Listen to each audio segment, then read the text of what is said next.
El Señor esté con ustedes. Y con tu espíritu. Del Santo Evangelio según San Lucas. Gloria a ti, Señor. En aquel tiempo, la multitud se apiñaba alrededor de Jesús, y éste comenzó a decirle: la gente de este tiempo es una gente perversa. Pide una señal, pero no se le dará más señal que la de Jonás. Pues así como Jonás fue una señal para los habitantes de Nínive, lo mismo será el Hijo del Hombre para la gente de este tiempo. Cuando sean juzgados los hombres de este tiempo, la reina del sur se levantará el día del juicio para condenarlos, porque ella vino desde los últimos rincones de la tierra para escuchar la sabiduría de Salomón. Y aquí hay uno que es más que Salomón. Cuando sea juzgada la gente de este tiempo, los hombres de Nínive se levantarán el día del juicio para condenarla, porque ellos se convirtieron con la predicación de Jonás. Y aquí hay uno que es más que Jonás. Palabra del Señor. Gloria a ti, Señor Jesús. Por la lectura del Santo Evangelio sean perdonados nuestros pecados. Amén. Nos sentamos brevemente. Queridos hermanos, estamos llegando ya al final de nuestro año litúrgico, aunque todavía nos quedan unos cuantos domingos, 6 para ser precisos. Estamos en el domingo 28 y el año litúrgico tiene 34 domingos. Pero es muy interesante porque ya cuando nos acercamos al final del año litúrgico, vamos viendo estos evangelios que se llaman escatológicos. Y generalmente nos asustan porque habla el Señor de grandes catástrofes, de guerras, de revoluciones, de persecuciones, y a veces nos da miedo. Por ejemplo, ese libro que ya también vamos a empezar a escuchar en las misas dominicales, el libro del Apocalipsis, y así como que nos da miedo, es que el Apocalipsis, y hay gente que puede leer toda la Biblia, pero nada más llega al libro del Apocalipsis y se lo salta. Bueno, empieza a leerla de nuevo, pero no quieren entrar a este último punto. Y es porque muchas veces dicen, es que ahí vienen los castigos que Dios va a dar a los hombres y nos da miedo. No, no es un castigo, es una corrección, que no es lo mismo. ¿Por qué? Porque el castigo se hace sin misericordia. Te tengo que castigar y te voy a castigar. La corrección se hace con base en el amor. Entonces, por este amor que te tengo que llamar la atención. Y por ahí en distintas partes, tanto en el Antiguo Testamento como en el Nuevo Testamento, viene esa frase tal cual: Dios corrige a los que ama. ¿Para qué? Para que cambiemos de vida y seamos mejores. Entonces, si Dios no nos castiga, ¿por qué hay tanto mal en el mundo? Ah, bueno, eso ya es otra cosa. Y ahí el que menos culpa tiene es Dios. ¿Por qué? Porque nosotros somos los que vamos generando nuestro propio mal. No sé si de niños jugaban ustedes en las orillitas, clásico de todos los niños. Y generalmente la mamá, te vas a caer de ahí. ¿Y qué nos importa de niños? Estamos juegue y juegue y ya por allá vamos a azotar. Y empezamos a llorar y nuestras mamás con esa clásica frase. Te lo dije. Y es igual el Señor nos ha dado su palabra para que vayamos guiándonos por el camino del bien. Por eso en la primera lectura San Pablo dice, ese evangelio que anunciado de antemano por los profetas en la Sagrada Escritura se refiere a Jesucristo nuestro Señor, que nació en cuanto a su condición de hombre del linaje de David y en cuanto a su condición de Espíritu Santificador, se manifestó con todo el poder como Hijo de Dios a partir de su resurrección de entre los muertos. Por medio de Jesucristo, Dios me concedió el apostolado a fin de llevar a los pueblos paganos la aceptación de la fe para gloria de Dios. Y vienen dos evangelios de los domingos anteriores que nos dicen los primeros destinatarios era el pueblo de Israel. Pero el pueblo de Israel cierra su corazón y no quiere escuchar a Dios. Por tanto, son hechos a un lado. El evangelio del día de ayer, domingo, 28º del tiempo ordinario en el ciclo A, nos habla del banquete de bodas.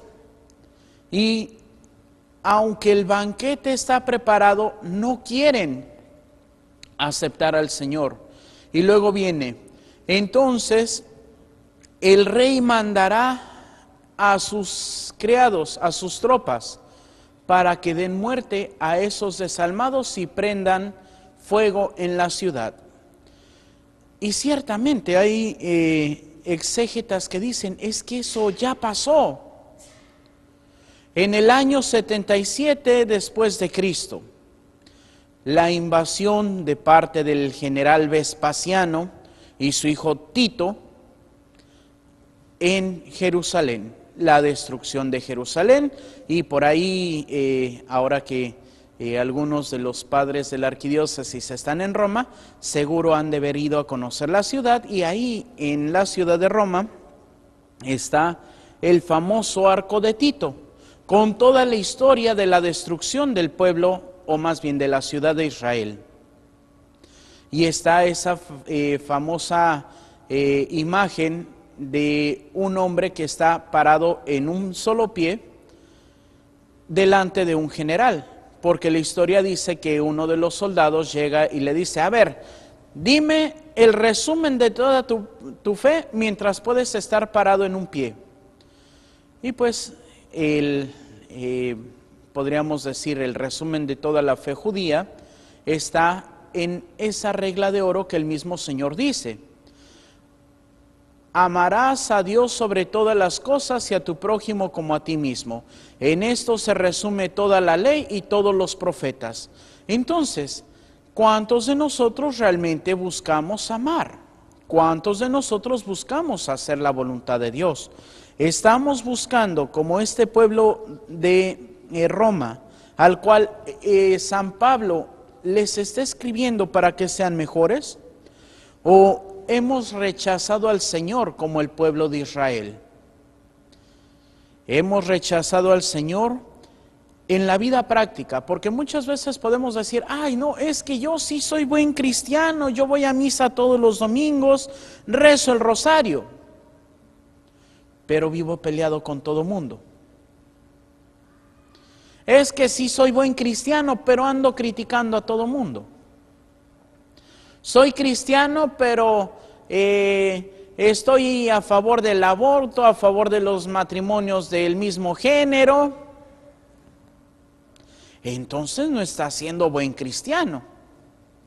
Ahora que ya estamos en el mes de octubre, y bueno, pues antiguamente el mes de octubre pues ya era todo para Halloween y eso. Ahora creo que ya nos adelantamos porque en muchos negocios ya están con todo lo de Navidad, pero bueno.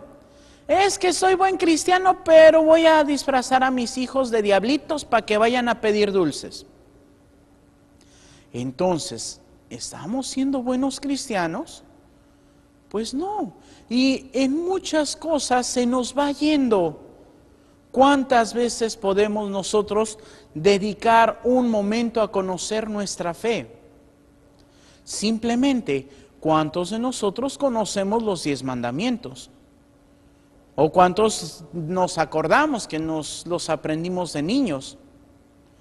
Y aquí es lo más interesante, porque si no conocemos los 10 mandamientos, ¿cómo vamos a poder caminar según la voluntad de Dios? Si precisamente la voluntad de Dios se manifiesta en esos 10 preceptos que Dios da a Moisés en el monte Sinaí. Ay, pero es que soy muy bueno, siempre le doy su monedita al que me pide en el camino. Pero no podemos cimentar en la arena. El Señor en esa parábola de las dos casas, la casa que está cimentada en arena, que vienen los vientos, bajan las corrientes, azotan contra esa casa y se va a caer. En un dicho muy popular mexicano, ¿qué es lo que nos dice? Católico ignorante, seguro protestante. Y es que es una crisis. Ahora queremos ver una espiritualidad, pero una espiritualidad desencarnada de Cristo. ¿Cuántos están escuchando? Ay, no, es que me tengo que preparar porque a las 3 de la mañana vienen los santos ángeles a visitarme.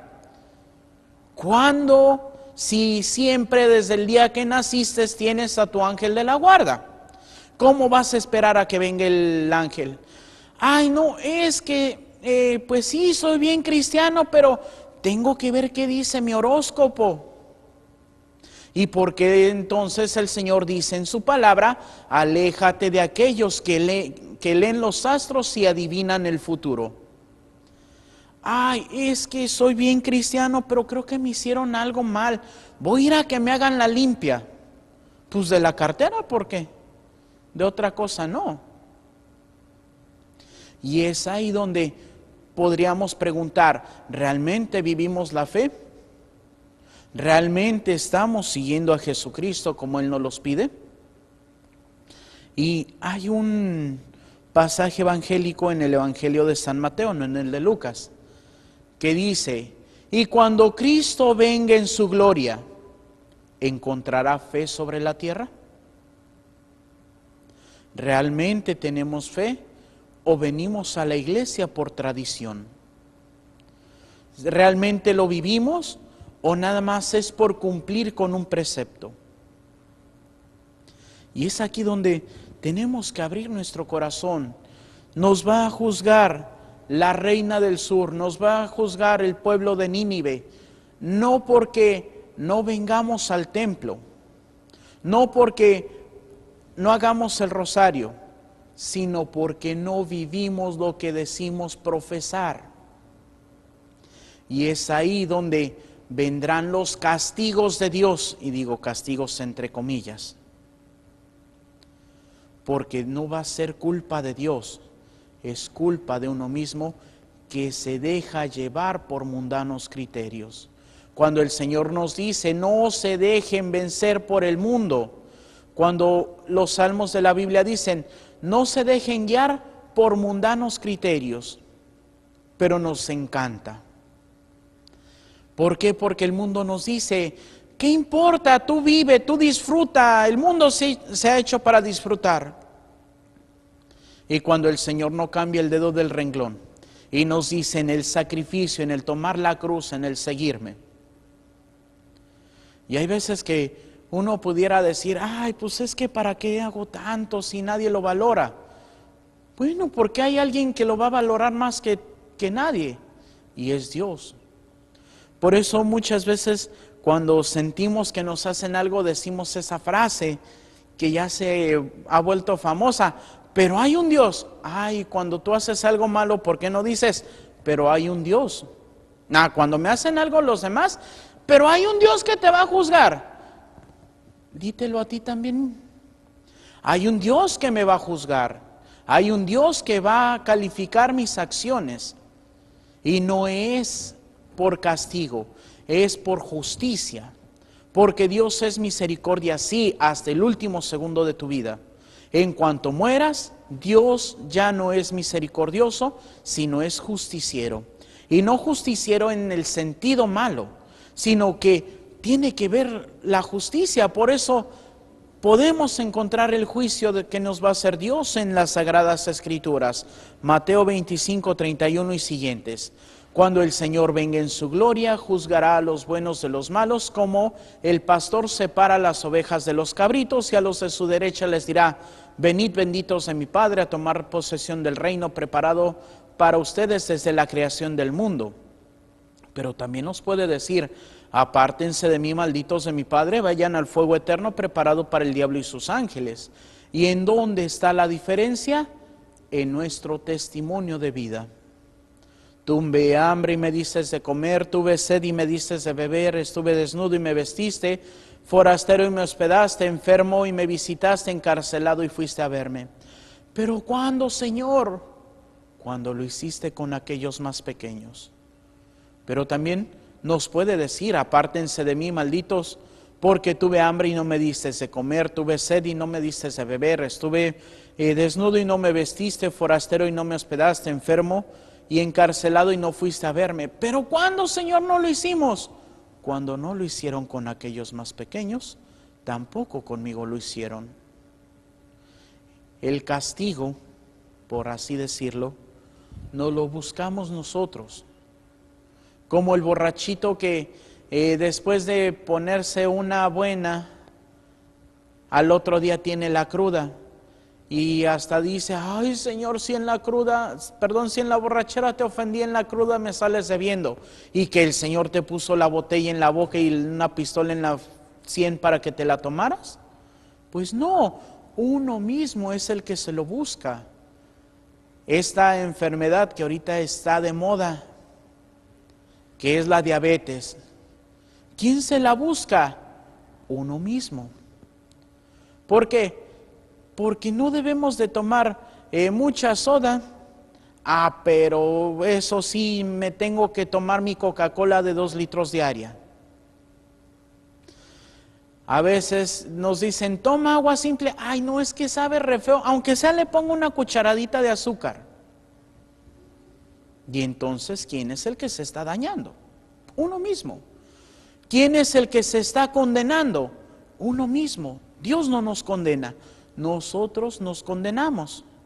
Por eso también dice ese dicho, cada quien se echa la soga al cuello.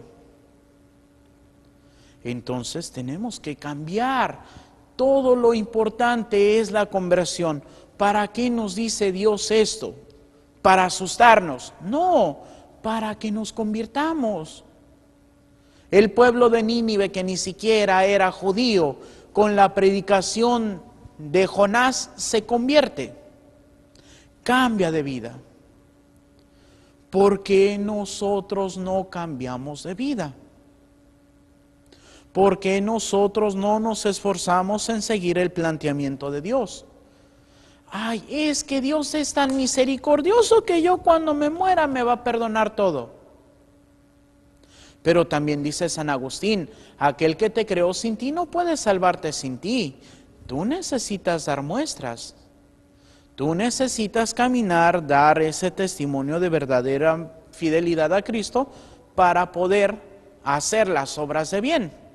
Por eso me gusta mucho ese canto del Padre Cesario Garabay y de Enseñad, porque es un resumen de toda la predicación de Cristo. Pero lo que me gusta más, y es la frase con la que cierra todo el canto: en nuestras obras que miran al bien, los hombres al Padre verán. Nuestras obras dan a conocer a Cristo hoy en día. ¿O a quién estamos dando a conocer? Esto es lo que tenemos que preguntarnos. Pedir perdón a Dios por todas nuestras iniquidades.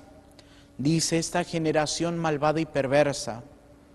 Y ciertamente, tuve en el seminario una profesora que siempre decía, es que en todos existe un humanito perverso, que está lleno de perversiones. La diferencia es si tú lo alimentas o tú lo encierras para que el hombre nuevo venga a mostrarse.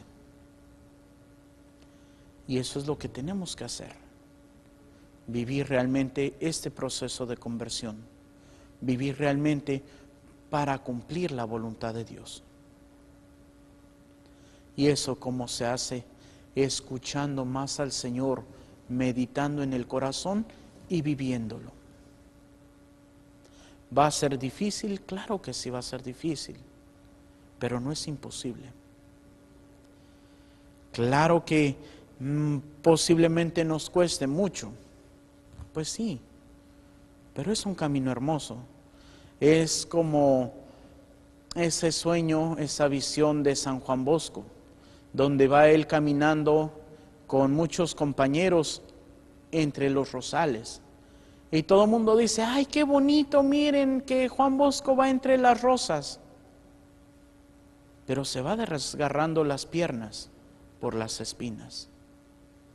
Es un camino muy hermoso, sí, pero también en el que se sufre.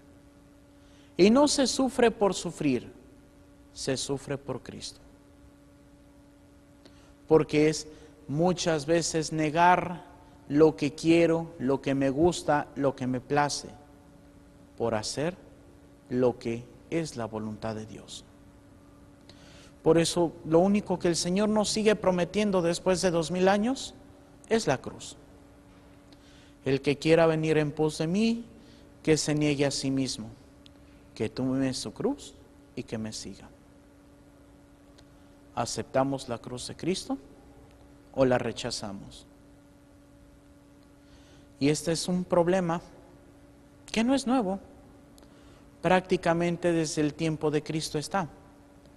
Y hay un autor anglicano que tiene un libro que se llama El problema del mal, en donde quería hacerlo anónimo, y su director espiritual le dijo, no, ponle el nombre, pero puedes aclarar que eso es lo que tú has llegado en tu reflexión teológica, pero es distinto a lo que vives. Y pone precisamente esto es el fruto de mi reflexión, mas no el fruto de mi vida. Y el resumen general es, Dios nos demuestra su amor en el sufrimiento de su Hijo, y nosotros no somos capaces de demostrar el amor que le tenemos a Dios en nuestros propios sufrimientos. Porque cuando tenemos un problema, cuando sufrimos, pues no le damos gracias a Dios como el justo Job. Más bien renegamos. Y lo más sensato sería decir como Job, el Señor me lo dio, el Señor me lo quitó. Bendito sea el nombre del Señor. Si aceptamos de Dios los bienes, ¿no vamos a aceptar los males? Es la cruz que nos regala, que nos da para que la tengamos. ¿Aceptamos su regalo y le demostramos el amor que le tenemos? ¿O queremos vivir la vida loca como el mundo nos las ofrece?